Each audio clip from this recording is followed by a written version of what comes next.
Hello, thank you, Nick. My video is not working, but that's fine. I think what's important here is the presentation. So if you can hear me all right? Yeah?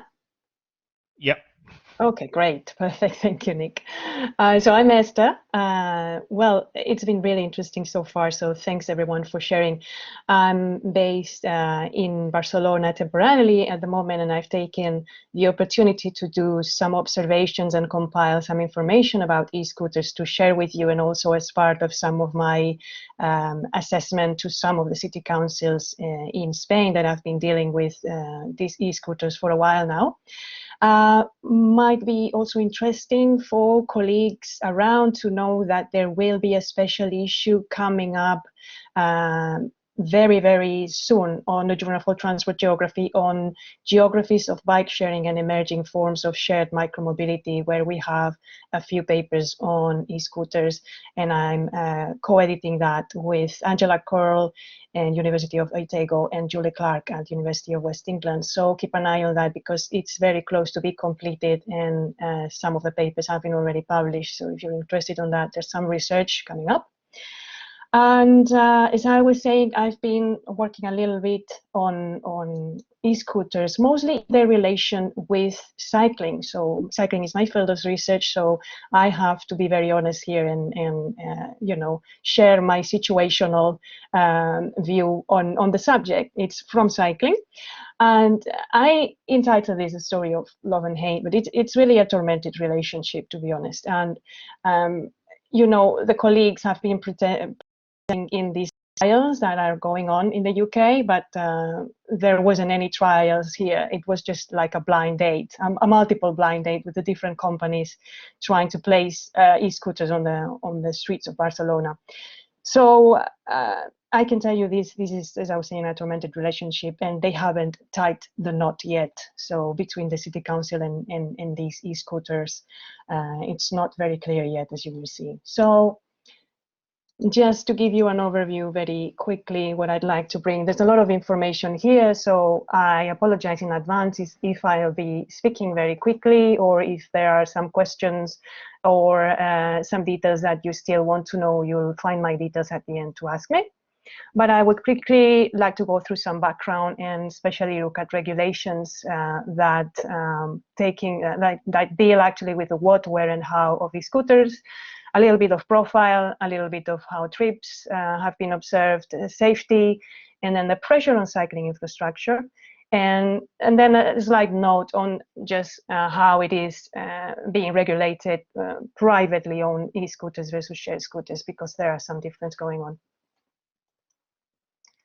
So most of you might know Barcelona, not much to say. Very high density is one of the things that I would like to highlight here. So many things going on in a very reduced space, a lot of pressure on our streets. We have the density of Jakarta or Shanghai, so a very, very dense city with mountains and two rivers compressing and the sea as well. So this is one very particular geographical issue that will be very relevant for mobility. Also, the last model split before COVID was this one that you're looking at. So walking was very, very relevant in Barcelona. It is very relevant, it's always been 32%, and then public transport with a 40, a private motor vehicle with a 26, and cycling is 2.4, not even reaches 3, and e-scooters are not here because they are just 0.4 in this mix of mobility. So we will see later a little bit more on these figures. So to start with, regulations, a little bit of a timeline as well of what's been going on. So from Barcelona, of course, we have the local regulations, but the national regulations also frame what is going on and what can go on. So on 2016, when e-scooters started to be pressing in the big cities in Spain, there was an instruction. So this is not a law, it's just an instruction, like a guideline from the traffic directorate. And this was very closely followed by a modification of the municipal bylaw in Barcelona. And I will show you a snippet later, but they were in close dialogue, the city council and the traffic directorate. And they were the first to issue very similar regulations because they were in debate and in discussions at that time. Then later on, there was an instruction modifying some of the things that the previous instruction was saying. And then there was finally the modification of the National Highway Code. That includes these that you must have seen in the press of the 30 kilometers per hour that has been implemented in all streets with 1 car lane or 1 in each direction in all urban areas. So this is a bit of a big change. We could say, let's see how is this implemented, but it could be a good opportunity. So just to have a snippet of, as I was saying, this instruction, the very first instruction and the municipal bylaw both had the same table, a very complicated one, as you can see. And there was also including the cargo bikes, because there was like a table that, okay, what's new going on? Let's put it together and let's try to identify what we need to do about it. So this was basically what they were trying to do. So a little bit trying to answer that, what question was these 2 first regulations that were lately modified, as I'm going to show. Also aligned with some of the questions in the chat. So at the beginning, there was this question, is it a vehicle? Okay, yes. There was a little bit of thinking because the EU was not, having any regulation or any guidelines that could be used in this case. But then the Spanish government decided to call it something different from motorized vehicles, which is a little bit puzzling because they do have a motor. But they started to calling them personal mobility vehicle. So in Spanish is VMP. And this VMP, there are several types, as you've seen in the table. They depend on weight, the speed that they can achieve, width, length, frontal surface, dangerous edges, turning angles, so lots of different things, because the market was still very broad. There was not many regulations, and they had to have something about it. So as I was saying, they include cargo bikes, which doesn't make a lot of sense. But then in the following regulations, the following instruction, they took the cargo bikes away, and they're not included in the personal mobility vehicle classification anymore. So there's a little, with this I'm showing you, language is important, and there's a little bit of confusion. And if the message is not clear, there's gonna be also confusion for users. So this is very important process that has been taking place and still not really solidified, so to say. And then lastly, how to call the person who rides on his scooter. So finally, they've been called drivers, as they also are called the cyclists. And this is because these allow the regulation to apply to these people riding the e-scooters. They need to follow the traffic signs and regulation, just like the car drivers and the cycle drivers and anyone else. So yeah, moving from vehicle to actually the person who is driving that vehicle to put the responsibility to comply with the regulations on them.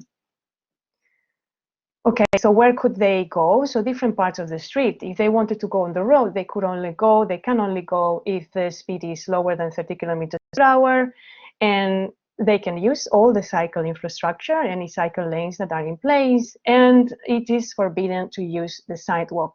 And this is a national regulation. So this has been very strongly put forward in the last regulation. Just very quickly to show you the 30 kilometer per hour street, you can go on the road, and then you have the cycle lane you can use. And then there is this particular type of streets. They're called the single level street, or the unique platform is called literally from the Spanish regulation. And in these streets, which are 20 or 10 kilometers per hour of maximum speed, they can they can go both ways. So equally to bicycles and cycles, they can use both ways of direction. This is pretty new in this regulation, the last regulation. So it's also something that will make the city more permeable to these devices, so to say.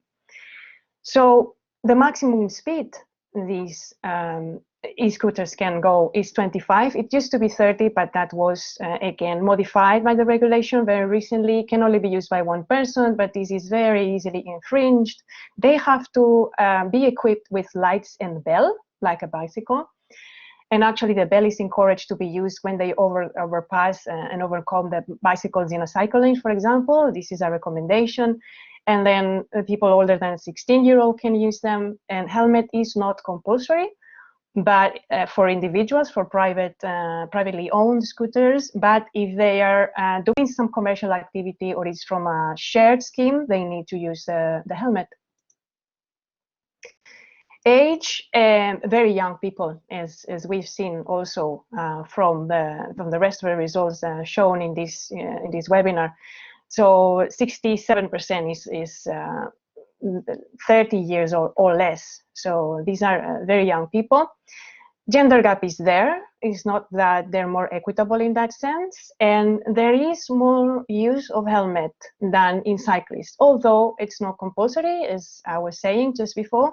There is 64% of helmet use versus 33% in cyclists. So as I was saying at the beginning, model spread 0.4, and this corresponds to around 40,000 trips in Barcelona in a weekday. So it's not much, but it's very visible in the streets. And also, someone was also asking in the chat about the modal shift from car. It's very slow. There are 2 studies who looked at it. I forgot to say all the studies I'm compiling, they're observational studies. They're usually surveys or on-street interviews. So these 2 are on-street interviews in different locations in Barcelona. And they provided slightly different percentages, as you can see. But I think the second one, the RACC one, had a bigger sample and more locations that they studied. So I think it's more reliable to look at this one. And as I was saying, car shift is very small.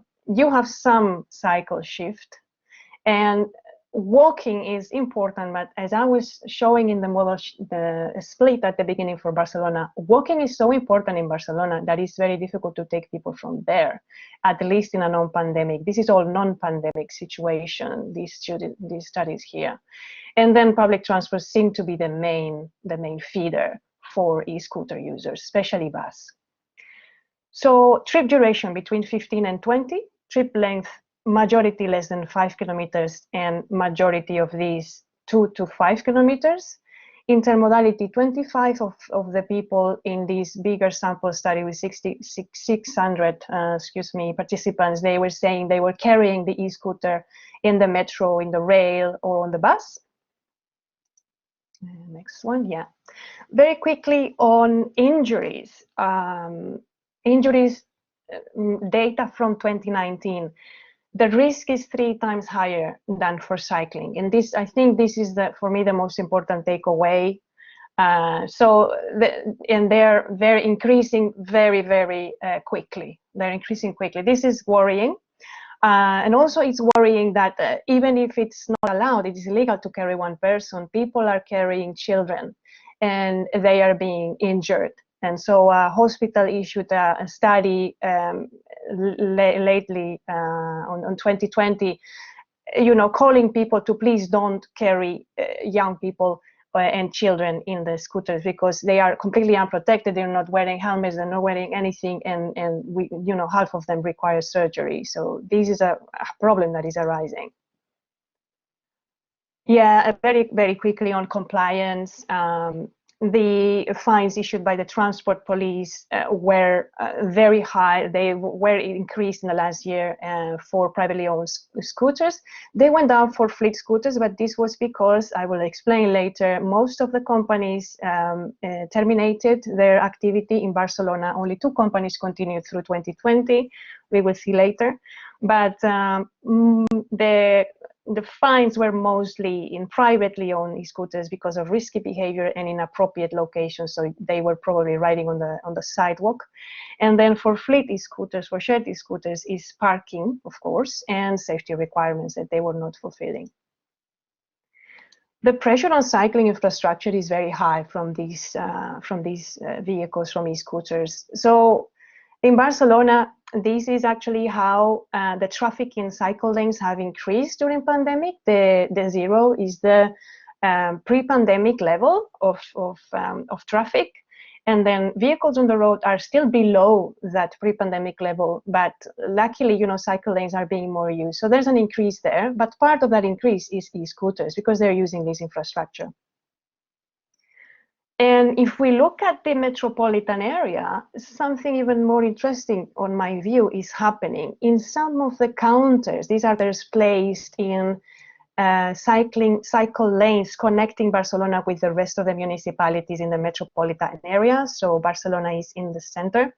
And all the pies that you're saying, they correspond to the counters that are placed around Barcelona.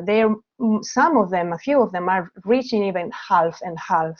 So half of the traffic in those cycle lanes are already e-scooters. Parking is a big issue because all the companies operating in Barcelona, both shared bike sharing schemes and e-scooters, share scooters, they need to be parked in cycle parking. So they're using cycle parking space. And currently the ratio is about 5 daily trips in bicycle correspond to just 1 space of cycle parking. So there is not a lot of parking offered in the city, and still there's this pressure going on, and we don't know how much the city council is going to extend the number of bike parking to host all of these privately owned mobility services. So this is one problem. So very quickly, as I was saying, what has happened with the companies. In 2019, because of the conflict of using the public space, the city council decided to start conversations with the scooter companies, and that autumn in 2019, they decided they needed to stop operating until a permit regulation is issued. That permit regulation was planned for spring 2020, but with the pandemic, it was delayed and it's still pending. One of the operators was allowed. Why? Because it's used in underground, is stored in underground parking, so it wasn't a problem for public space. But then in March 2021, until March 2021, 2 companies, actually 3, operated anyway illegally all through the end of 2019 to 2021. So no matter what the council was asking the companies, they keep operating.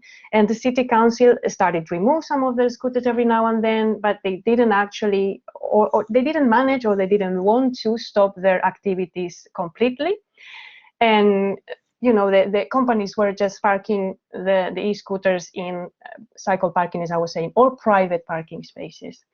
Finally, this last month of March, these remaining companies terminated their services because apparently the city council was a bit more rigid on that, and we are assuming is about to issue this new regulation.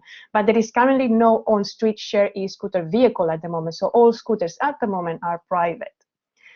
And the city council also has said that 25 companies are interested in the permits that they are supposed to be issuing soon. So very quickly, just a couple of notes that we are seeing how e-scooter repair shops have appeared not only in the city of Barcelona, but in the metropolitan area. You can see a little map there with the red dots. And also another phenomenon that has happened is e-scooter delivery. So apart from e-scooters being used by delivery platform riders, there are also companies only focusing on delivery, so e-scooter delivery, and also adapting the scooters for delivery, as you can see in the photo. So last slide, a little bit comments on trustability, maybe things to think about together. So as also the colleagues were saying, they're not considered active travel so far. This is something that as policymakers need to take into account.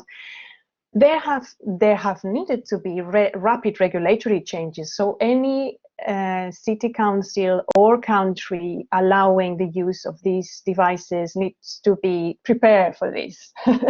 There might need to be modifications along the way, very careful with the language, etc. The tendency in Barcelona and in Spain seems to head towards assimilating e-scooters to bicycles. But of course, there are differences, as we know, technical, logistic, and safety differences. I'm not going to go into them in detail, but it's different from powered scooters being powered most of bicycles are not logistically. E-scooters can be easily carried, so this multimodality and the reduced theft risk is important for users' safety in terms of having this propulsion and speed that makes e-scooter drivers more exposed, and in some cases, even they can produce more harm to other users, especially pedestrians. And they're more sensitive to poorly maintained surfaces. This is important in rainy places like the UK, I guess. And potentially, as I was saying, more harmful for pedestrians, especially if they carry extra people, as we were saying. We've also realized and have a lot of conflict with not signaling. So the users of e-scooters not being able to signal with their hands when they need to turn and things like that, because they cannot release their hands from an e-scooter. It's much easier to do it from a bicycle, but you can get it unstable and it's not so easy apparently to do it. So they just don't do it. You just overpass bicycles without signaling. They turn without signaling, and that is a higher exposure for them. Last bit of thinking, UK cities are certainly very different in terms of, as I was saying, urban density and characteristics of cycling provision. However, there is this question of, privately owned and share, what to prioritize. Now we're going into different directions, with the UK prioritizing company shared e-scooters when currently in Barcelona there aren't any, for example. There are in some other cities in Spain, but there are also a lot of privately owned e-scooters going on in Spain, in the whole of Spain. We need to exert pressure on the cycling infrastructure, especially if we tend to assimilate these two types of vehicles. And procurement is key point, especially for the use of space and safety. There are equity issues, and I've already been listening to some of your points on disability and other very important points. And just to final remark with, as I was saying, very young people, but also in terms of gender, we are seeing that especially younger women the percentage of younger women using e-scooters is higher than the percentage of younger women using bicycles even. And in some other cities that I've worked in, I'm thinking Valencia in this case, which is farther south, but it's also a coastal city, we found that was partly in some of the participants because of women feeling safer, as also has been discussed, using an e-scooter rather than walking. So, and even using public transport, where we know there's a lot of sexual harassment going on, especially for young women. So e-scooters might be representing an attractive alternative to younger women who want to avoid harassment. So this is sad, to be honest, but it's the reality that we have in these cases. And very quickly, just the sources of the studies that I've been referencing, and a thank you.